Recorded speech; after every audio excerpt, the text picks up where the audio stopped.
Peygamberimiz Muhammed sallallahu aleyhi ve sellem şeyler deyiptir. Şu dünyada şu 4 yıl giyinip yaşan zenanları, kıyamet günü oluru menin şefaatim yetmez ve oluru menin aldıma eltmezler deyiptir.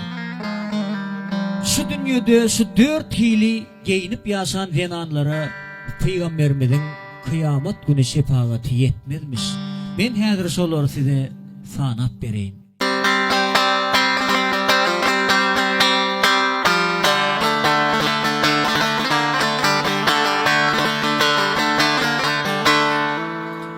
Ey ağalar, eştin şu 4 insana. Ey birader, bilsen şu 4 insana.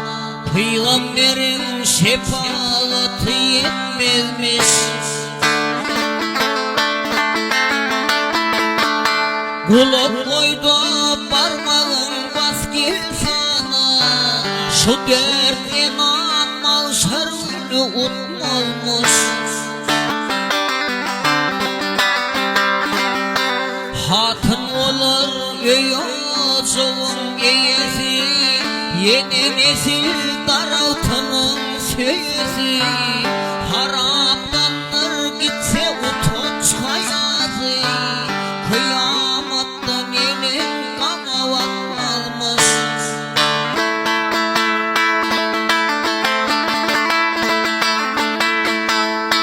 Dua edip yaşların adına, yamanların kim yetişir adına. Kellesi yalaç giden hatına, Peygamberin şefaati yetmezmiş.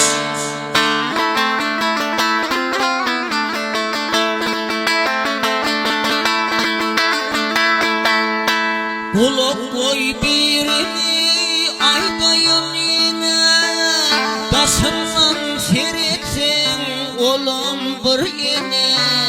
Ağırsın görünmeyen köylük diyene, Peygamberin şefaati yetmezmiş.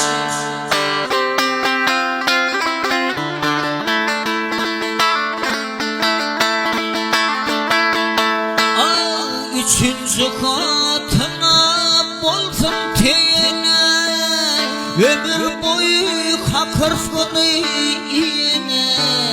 Yelmişim durumlar köylük giyene, Peygamberin şefaati yetmezmiş.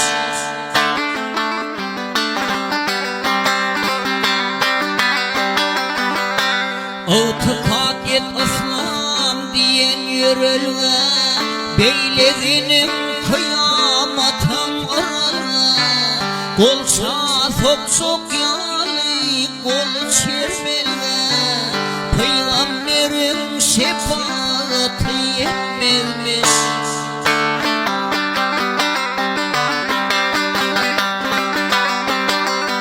Al aman sarı hayatının doğruğu, ahirette güçlüdür on soruğu. Yeni olup ise halal çırığı, o dünyada otlu teper yetmezmiş. Ay yeni olup ise halal çırığı, yeni olup ise halal çırığı. O dünyada otlu teper yetmezmiş.